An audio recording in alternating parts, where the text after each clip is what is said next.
Hola a todos y todas. Bienvenidos nuevamente al Rincón de Atso, el podcast producido por Aporte de la Historia. En la dirección, nuestro invitado, Max Van Overduart, y con la producción ejecutiva remota de Francisco Colonna y Juan Oliva. Bueno, los dejo con Max. Bueno, gente, muchas gracias por la invitación. Bueno, el tema que vamos a tratar hoy es nada más y nada menos que la novela El nombre de la rosa de Umberto Eco, pero específicamente El fin de Jean-Jacques Anouilh, adaptando la obra del maestro Umberto Eco. Carlos ha sido combinado por muchos de sus alumnos y hasta exalumnos con los cuales compartió el aula para referirse a la adaptación de esta novela. Más allá de la importancia de la novela de Eco como contribución, acercarnos desde la literatura al mundo medieval. Entendemos que el público desde hace mucho tiempo, en las aulas escolares, se ve más predispuesto a contenidos audiovisuales para abordar ciertas temáticas tan complejas que hay y llenas de un sinfín de aristas. Por eso las consideraciones que vamos a tratar están más referidas al cine en el aula o, como decimos los estudiantes, cuando vemos una peli profe. Para los docentes esto presupone un enorme desafío desde hace muchísimo tiempo. Aulas que no están preparadas, equipos, televisores diminutos o un funcionamiento muy variopinto. Siempre hay alguno de ustedes que ayudará a conectar todos los numerosos cables y más de una vez se van a terminar enredando ustedes mismos, o el traslado en masa del público a otro sector del colegio para ver el film. Grandes éxodos, la verdad. Pero si los docentes pueden sortear estos problemas que acabamos de mencionar y estamos ahí en condiciones de pasar la película. Y antes de que Carlos nos hable del film, cada profe tiene su técnica de cómo pasar una película en el aula. Entonces, Carlos, en términos teóricos, la pregunta es, ¿por dónde empezar? Bueno, tuve que aceptar el desafío, no me quedó otra, quería rehuirlo. Lo que ustedes van a escuchar no es un relato sobre la novela, sino más vale una evolución de cómo yo fui tratando la película en el aula desde el año 94, cuando fue la primera vez que la pasé. Hay que empezar por un punto cero como a mí me gusta. Yo creo que el debate sobre cómo pasar una película en el aula es interminable. Sí me gustaría referirme a los planteamientos iniciales que yo recuerdo, que explicaban cómo pasar una película en el aula, si podía ser completa o en fragmentos. La didáctica de la historia sigue discutiendo esta cuestión y otras, ¿no es cierto? Pero rescato este punto cero, que es la revista Entre Pasados, el número 15, en donde hay un reportaje a Marc Ferro y Robert Rosenthal, ¿no? Donde ellos dos van explicando por qué la elección de pasar una película completa o una película en fragmentos. Como está en línea, yo dejo la curiosidad de los lectores para que la vayan indagando. Ahora, en una hora más actual, de tantas que hay, yo estoy pensando en el libro de David Thompson, Instrucciones para ver una película. Si yo me tuviera que sentir cómodo con una explicación de cómo tratar esto en un aula. Pero lo cierto es que hay tantos trabajos, libros y debates en los distintos congresos de didáctica de nuestra disciplina que al menos para mí, son muy repetitivos y sin abordajes completos. Eso en cuanto a lo teórico. Stone Rosenthal y el último libro que señalé. Entonces, para vos, ¿cuál es la mejor película que puedo encontrar yo para sintetizar un trabajo en el aula y poder explicar básicamente la Edad Media o el modo de producción feudal? Sería la pregunta. Bueno, ahí está la decisión de cada docente, ¿no? ¿Qué manual utilizo? ¿Qué fuente utilizo? ¿Qué fragmento? ¿Y por qué tal película? Yo no voy a hacer una explicación sobre este punto. Yo decidí, desde, como dije, el año 94, que la película que yo iba a ver para explicar la Edad Media, digo para explicar la Edad Media, no es que explicaba la Edad Media y después veían la película. No. El film servía para explicar la Edad Media. Era El nombre de la rosa. ¿Por qué esta y no otra? Voy a citar algunos ítems que nosotros vamos abordando previamente y que nos servirá para poner en foco el film. Vuelvo a repetir, yo antes de pasar el film abordaba todas estas cuestiones. En la clase anterior. Exactamente, para que pudieran ser reconocidas en el campo visual cuando iban a ver la película. El primer ítem que nosotros trabajábamos eran los cosmos rurales. Esa es una frase significativa y para mí muy hermosa de Carlos Chipola. ¿Y qué se refiere con cosmos rurales? Bueno, obviamente a la lógica interna en cuanto a estructura y funcionamiento de la abadía. Esto lo hacen al film muy completo, ¿sí? Y esta perspectiva yo creo que es la que ayuda en el análisis al docente, ¿sí? La lógica interna que tiene de funcionamiento del mundo feudal. Puede ser en un feudo o una abadía. En este caso es una abadía. El otro punto que para mí me parecía muy significativo era el aislamiento en las cuales se encontraban tanto los feudos como las abadías. Y que si vos recordás la primera escena, cuando ellos están llegando en pleno invierno a la abadía, el director resuelve con esa imagen, yo creo que con esa imagen de la lejanía de la abadía, el aislamiento que sufrían los hombres. Un aislamiento que era con respecto al mundo externo para que no fueran atacados por diversas cuestiones, desde pestes hasta saqueos. Y el aislamiento interno que también sufrían los hombres en la abadía, sean o campesinos o sean monjes. El otro punto, el tercer punto, era el miedo a los miedos. ¿Sí? No son los mismos miedos el de los sacerdotes, las profecías, ¿sí? Cuando uno ve que empiezan a señalar se está viniendo el fin del mundo, o lo de los campesinos, que es el hambre, y su consecuencia que nosotros veíamos visible en los cuerpos comparados con la de los sacerdotes, ¿sí? Que tiene que ver con el tema de la alimentación, que acá un paréntesis, yo traté mucho con un artículo que después lo dejé de dar, pero no quisiera ampliar las consideraciones por qué, que era La gorda es bella. Donde yo trataba de ver el tema de la bulimia y la anorexia, ¿sí? El comportamiento de la alimentación a lo largo de la historia, que es un elemento central, pero para evitar debates, decidí ir posponiéndolo. No son estos mismos tiempos que antes. La fealdad, ¿sí? Humberto Eco trabajó mucho sobre la fealdad, yo no voy a ampliar acá. Daba un dispositivo teórico de analizar por qué el director había elegido los rostros. El amor, que es la gran pregunta que se hace William y que es una reflexión actual de Eco, ¿no? Y que no esquiva no, porque no pudo haber, cuando tenía su obra, decir, bueno, este elemento no tiene ningún sentido. No tiene ningún juego. Exactamente. Y vos ves que todos los puntos que yo estoy tratando son los puntos que aparecen en el libro, ¿sí? Salvo uno. La elección, ¿sí? ¿Cuál es la vocación que va a determinar nuestra vida? Bueno, a lo largo de la historia, los hombres y las mujeres en sus posibilidades han hecho elecciones. Se enfrentan a ellos. Sí, exactamente. La pobreza de un régimen de explotación como el feudal, ¿sí? La mujer, acá hay varias escenas, ¿no?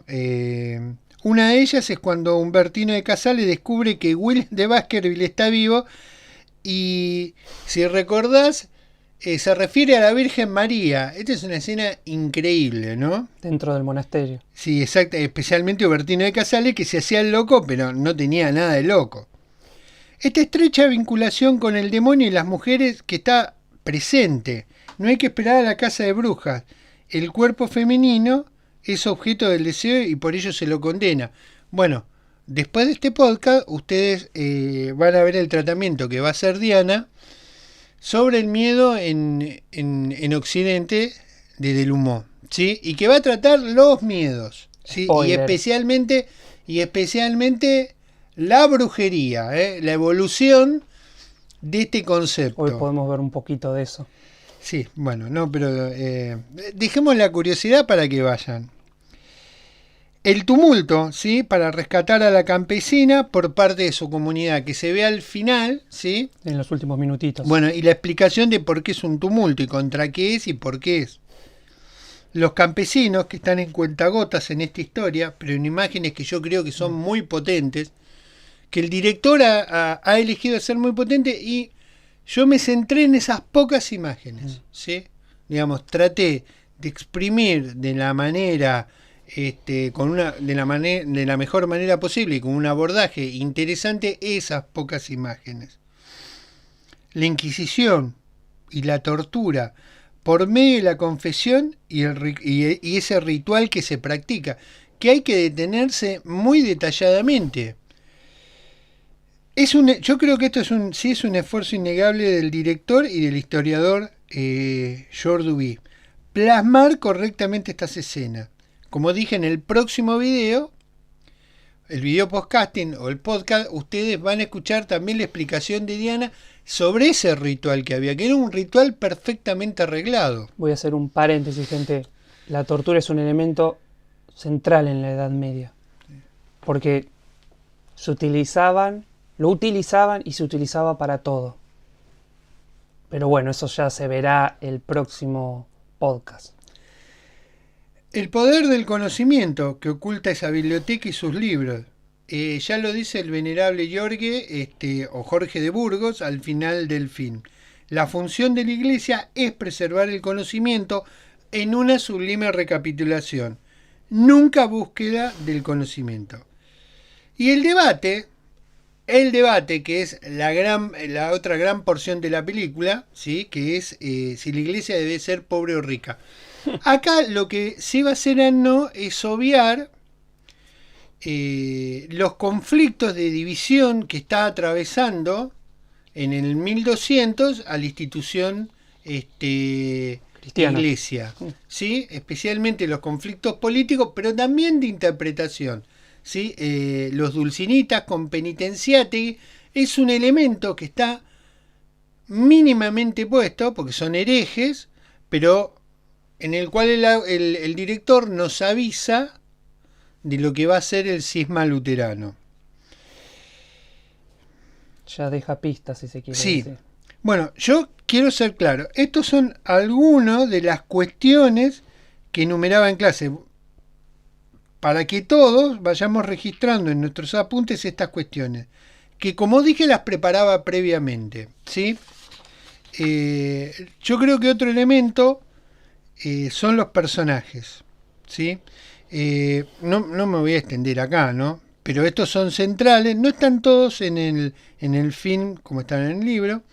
Se ha dicho mucho de ello, no me voy a extender en este punto, pero William de Baskerville es casi un hombre moderno, no un hombre medieval. La forma de conocer a partir de su aguda observación lo hace moderno. Solo un análisis de la perspectiva de los personajes hace tan dinámico los múltiples enfoques como el ítem anterior que trabajaba. ¿Sí? Ahora, yo paso la película completa. Los alumnos en la clase anterior trabajaban estos ítems, pero además tenían que ver el trabajo que habíamos hecho en aportes, ¿sí? Donde yo, si vos querés, spoileaba casi toda la película. Y además tenían que ver el backstage de la película, ¿sí? O sea, con todos esos elementos, recién nosotros nos sentábamos a ver un film, ¿sí? O sea, el alumno sabía perfectamente qué es lo que yo quería observar y ellos tenían que tener su registro de esas observaciones que iban haciendo del libro. Yo, para finalizar, para mí, de los últimos 5 años, el otro elemento importante, este film a mí me permitía abordar el lenguaje cinematográfico. Y la verdad es que los docentes en su gran mayoría sabemos muy poco sobre esta cuestión. Especialmente cómo leer imágenes. Es fuerte lo que digo, pero es así. Más en el aula, ¿no? Pero ¿cuáles son las herramientas que nosotros transmitimos para abordar esta cuestión del lenguaje cinematográfico? Y esto es muy, muy serio, no se soluciona con las recetas que da la didáctica solamente, ni con saber historia del cine. Y mi pregunta entonces, ¿cómo cuenta el cine una historia y cuáles son los múltiples elementos que intervienen para plasmar una obra cinematográfica?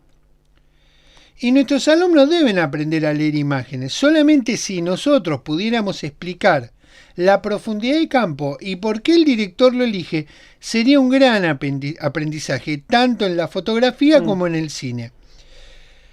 Vos que sos fotógrafo, sabés que eso solo es el comienzo, pero para mí era un comienzo muy importante el de la profundidad de campo. Y lo confieso, esto yo me empecé a interesar cuando vos empezaste a estudiar fotografía. Y para mí todo lo que implicaba esto. Yo en parte observaba tu aprendizaje y en parte también me iba apropiando de ese aprendizaje. Y ahí es donde se fue modificando mi técnica en cómo ver con mis alumnos una película, ¿sí?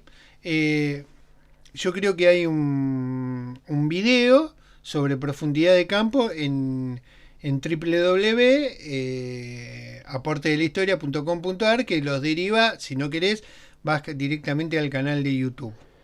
Bueno, para los que no sepan, en el canal de YouTube hay algo que se llama Fotografía en el Aula. Es una serie de 2 videos que por ahora está en stand-by. Se están analizando varias cosas, pero que básicamente, como dice Carlos, resume 2 puntos centrales. Los elementos básicos que componen a la fotografía y sus variables para poder llegar a realizarla.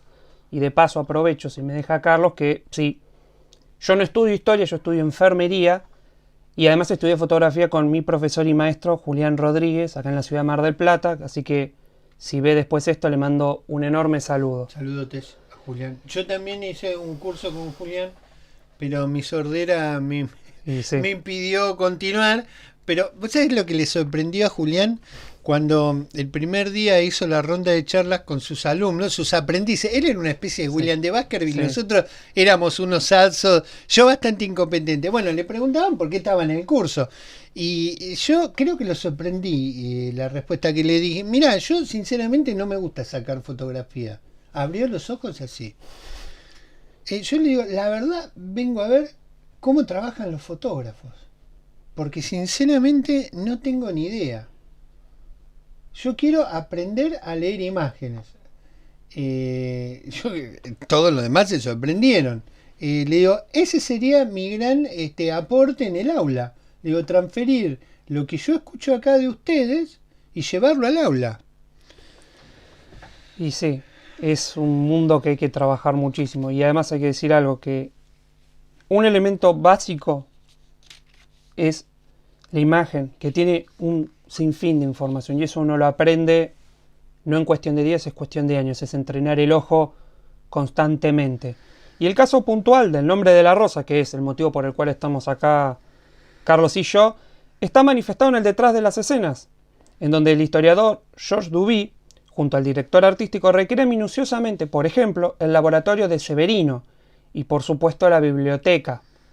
Todos los elementos y su utilidad fueron rescatados, tal cual se usaban en la Edad Media para copiar libros. O sea, tenía que ser una fiel representación de la época. No podía haber ninguna alteración de lo que hoy llamamos el mundo moderno. Y fue el mismo Duby, para los que no lo saben, quien le aclaró al director de la película, Jean-Jacques Anouilh, que él iba a participar, que él iba a brindar todo su conocimiento en lo que era respecto al mundo medieval, pero que él primero tenía que ver necesitaba ver la capacidad que tenía Anouilh para traer ese mundo medieval que está en la novela a la realidad. Encima muy distante, estamos hablando de algo que pasó en el año 1200 y hoy estamos, y eso se filmó en el año a mediados de 1980. Sí. Es un gran reto.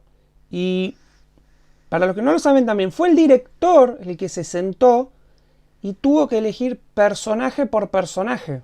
O sea, él eligió a todos los personajes principales y a todos los secundarios, que son más de 60 personas.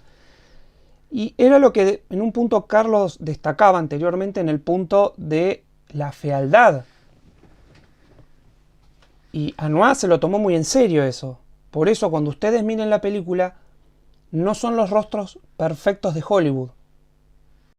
Son rostros, como dijo Anouilh, humanos. Y también para que sepan, esto es un poco de información porque siempre se va a la película y no a lo que gira alrededor de la película, que llevó casi 4 años antes de empezar a rodar.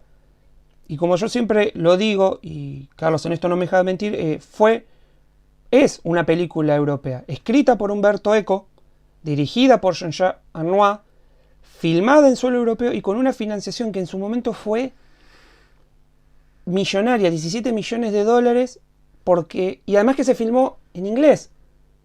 ¿Y por qué no se filmó en ningún idioma europeo? Porque el objetivo era llevar Europa al mundo de la cinematografía norteamericana, era dar una pelea en un gran mundo que hoy podemos ver los resultados que hace el cine europeo año a año. Y especialmente cuando hacen películas de reconstrucción histórica que tantas cuestiones tienen y digamos tantas críticas. Por eso yo siempre digo que cuando se puso en línea Aportes de la Historia, el primer trabajo que hizo Carlos fue relatar todas las escenas con los links. Como Carlos le dijo, la película con él se veía entera.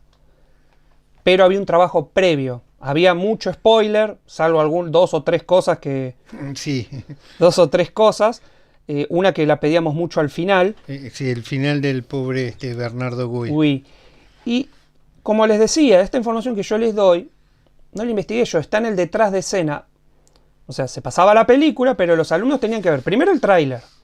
El tráiler es un pedazo de realidad de lo que vos te vas a encontrar. Claramente planteando las incógnitas, que es lo que te da ese deseo de ver la película. Y el spoiler, lamentablemente. Pero el fin no eran los spoilers, sino entender ese mundo medieval en una película. Pasa que yo no hacía tanto hincapié en el trabajo detectivesco en los últimos 10 años. ¿Sí? Mi objetivo era, y yo se lo decía directamente a los alumnos, mirá, vamos rápido para ver la Edad Media algunas cuestiones porque yo necesito trabajar. Este texto, yo decía, esto es un texto. Este film es un texto con información. Yo tengo que leer esa información que me da ese texto. Era, viste, muy reiterativo. Los chicos obviamente decían, bueno, pero vamos a ver la película. No, primero vamos a trabajar este texto. Sabiendo el texto, que hoy es spoiler, vamos a disfrutar mucho más el film. Muchísimo más, porque si no nos quedamos en elemento detectivesco, que es central, obviamente, en la película. Por lo general la gente que más hace trabajo en hincapié de las lenguas o lo detectivesco es la gente que viene del ámbito de la lengua y la literatura, porque hay una gran comparación. William de Baskerville es un Sherlock Holmes a fines del año 1200. Sí, yo creo que hay muchísimos laburos sobre eso, Max. O sea, Internet está lleno de esto. No creo que nosotros vayamos a innovar mucho más. Pero sí, como vos me planteaste, era ver cuál era mi perspectiva de trabajo para abordar un film. O sea, lo que ustedes se están dando cuenta que pasar un film y explicarlo no es una tarea, no es darle botón y que corra. Que es lo que muchos hacen. Pero bueno, eso se va cambiando con el tiempo. Y además hay dos detrás de escena. Uno que ustedes lo pueden encontrar en nuestra página, que los va a llevar un vídeo en YouTube, que la voz de fondo es de un alemán, sí. Y el subtítulo, si no me equivoco, estaba en español, ¿puede ser? En español. Está en español. Y después hay otro detrás de escena que no... se hace 20 años después. 20 años después. Está en francés. Está en francés y no tiene subtitulado, así que los que tengan algún conocido que sepa francés les va a poder dar una mano. Pero en ese primer detrás de escena es casi la interpretación canónica del film. Sí. Aparece Umberto Eco, que se lo ve muy relajado porque afirma, y esto es una verdad, que la película no era su bambino o, para los que no sepan, su creación. La creación de Umberto Eco fue la novela. Y la película es una creación de Arnois. Y como creación, cada uno sabe qué elementos le da a lo que crea. Y se demuestra también el respeto de Eco por toda la labor del equipo de Arnois, a diferencia de muchos autores de libros que inciden constantemente en el trabajo de los directores. Uno puede ser un gran escritor, pero no sabe nada de filmación, como hay grandes directores que no saben cómo escribir una novela.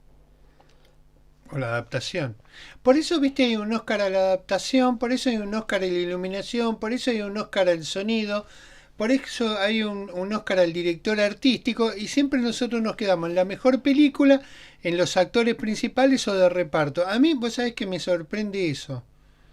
Hay más disputa por los elementos técnicos en un Oscar donde está la innovación de plasmar una imagen o de la adaptación de un guión original que los otros 5 rubros que yo señalé.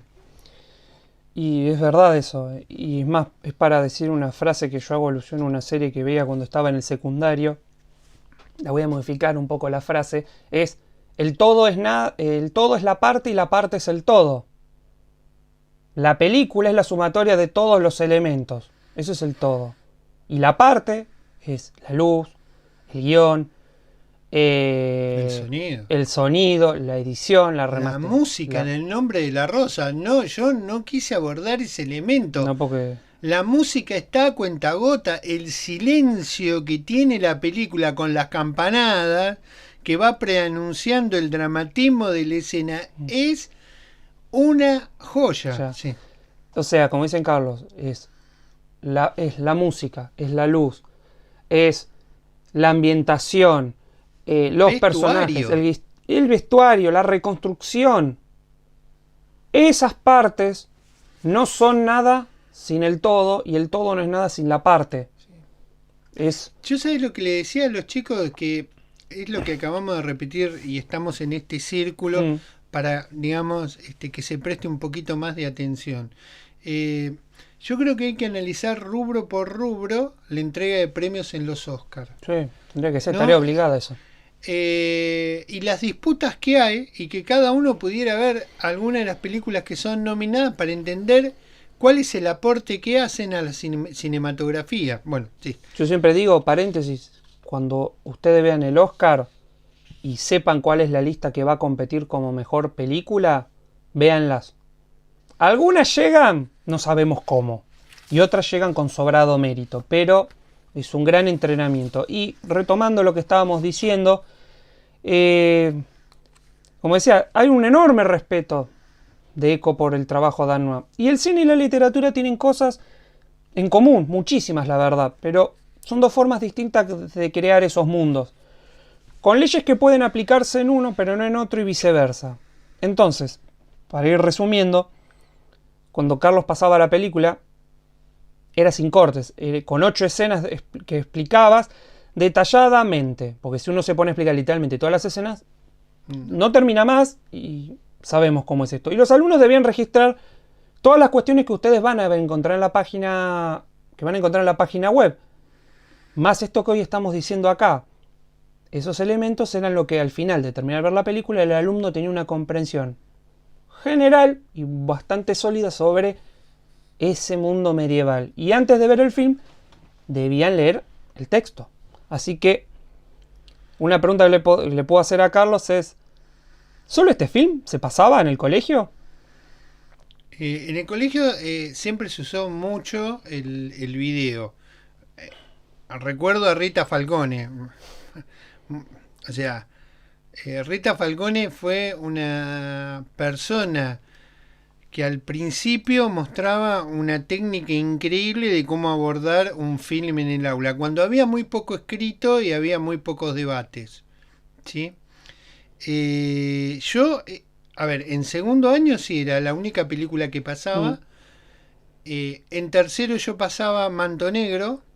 Sí. De todas las películas sobre la conquista, no había elegido 1492 de Ridley Scott o La Misión, sino Manto Negro. Y después en antropología yo tenía 2 películas que amaba, una que era Germinal y la otra La Celebración. ¿Sí? Y después, bueno, me quedé solo con El Nombre de la Rosa y Manto Negro. ¿Y una película que te hayan mirado un poco extraño? Cuando pasé Alien el octavo pasajero para explicar el imperialismo. Sí. Y varias cosas más. Esa película es una joya. No solo del terror y de ciencia ficción, sino los elementos que plasmó el que escribió el guión y Ridley Scott. Están perfectamente plasmados esta cuestión del imperialismo, de las empresas y hasta la cuestión de clases dentro de la nave. Sinceramente es un balance perfecto esa película. Aprovechen que hoy está la versión remasterizada en música, porque ahora sí es un lujo verla. Y si me permitís, Max, si ustedes no creen lo que yo digo, vean el backstage que hay sobre Alien. Especialmente el último trabajo que hicieron dos antropólogos, donde se analiza la historia de cómo se llega a esa historia. ¿Qué elementos componen esa historia? ¿Cómo va evolucionando la historia? Y la parte artística es fantástica. Es fantástica. Nuestros alumnos merecen ver previamente el backstage para poder comprender la potencia de ese film. Tenés que tendría que ser literalmente cuando uno va, no solo leer algún texto breve que te introduzca en el tema, pero ustedes en general tienen que poder ver el backstage completo. Hoy se pueden encontrar. Esto no es un backstage, perdón, esto es una investigación. Sí, pero que se toma elementos del backstage. Del backstage. Y quiero decir una cosa, si ustedes están viendo historias coloniales y pueden ver el backstage de Alien, sí, van a ver cómo fueron filmados las personas a las cuales son consultadas. Cuando vimos una de las escenas dijimos, esto tiene que estar en nuestro próximo proyecto visual. No tiene que haber una imagen con profundidad de campo, como veníamos filmando. Las ideas salen de ideas de gente que ha tenido otras ideas. Nosotros no innovamos nada, eso está claro. Yo soy profesor de historia nada más. Pero cuando tuvimos que hacer esa decisión, para mí fue la más acertada. En historias coloniales ustedes van a ver eso. Sin el color, ¿no? Sin el color, pero bueno. Sí, eso es verdad. En blanco y negro a lo clásico. Bueno, ahora espero que nos hayan acompañado hasta acá. Ya los liberamos. Yo siempre fui muy renuente al podcast. Creo que es una herramienta formidable, pero yo estaba transitando otra cuestión, que era mi aprendizaje en el mundo audiovisual y cómo plasmar mini documentales para el aula. Sin embargo, acá Max insistió en que teníamos que tener un espacio de podcast y video podcasting, y yo dije, bueno, está bien, me parece perfecto y yo me sumo al proyecto. Así que Maxi va a explicar un poco por qué esto. Bueno, básicamente, y esto es el nombre del programa en sí, y el tema que trajimos al programa nos permite explicar, antes de terminar, el nombre, El Rincón de Atso. ¿Y por qué? El joven Atso de Melk, el pupilo de William de Baskerville, que reencarna al célebre Dr. Watson, personaje creado por Arthur Conan Doyle, que acompaña a Sherlock Holmes en un sinfín de aventuras, y es Atso, ese joven, quien posee una cierta base de conocimientos para alguien de su edad, pero que esos conocimientos que están en la cabeza de Atso no están conectados entre sí. Y es durante la obra, paréntesis, novela y película, que Melk aprende tanto de su mentor como de otros personajes a indagar de manera mucho más profunda, no solo en el tema general, sino en todas las particularidades que hay en esos temas. Dicho eso, se entiende por qué el Rincón de Atso es un lugar creado para poder conectar el mundo vasto de la literatura utilizado en la historia como novelas, fuentes, libros académicos, revistas, papers, citas, vinculándolos con el tema que tratan, hasta traducciones, que es algo que hemos hecho muchísimo desde Aporte de la Historia. ¿Qué aportan? ¿Cómo lo hacen? ¿Por qué? ¿Y qué impacto tienen en la comunidad de estudiantes y profesionales de historia? Y con esto planteado damos formal comienzo al Rincón de Atso.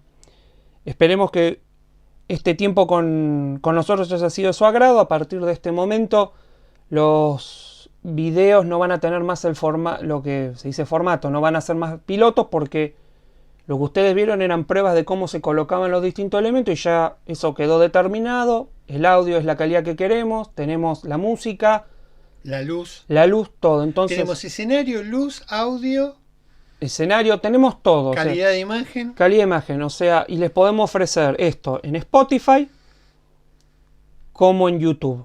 Así que lo que vamos a empezar a hacer, no la semana que viene, pero sí a partir de la otra, vamos a empezar a ir avisando qué temas se van a ir tratando.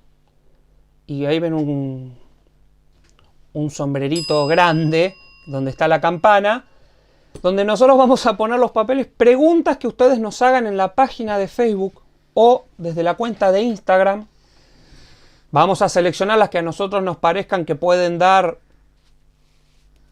no sé si un debate, pero puedan traer mucha información al tema. Y vamos a avisar, mientras lo vamos leyendo, quiénes fueron los que hicieron dicha pregunta. Así que, sin más que agregar, esperamos que esto haya sido de su agrado. Hoy oficialmente comienza el Rincón de Atso Podcast, de Aportes de la Historia. Así que, bueno, de mi parte... Todos somos Atso. Todos somos Atso, no en una parte de nuestra vida, sino en toda nuestra vida. Pero no verlo como algo malo, porque siempre hay algo que aprender. Así que, gente, muchas gracias y que tengan en estos tiempos un buen día.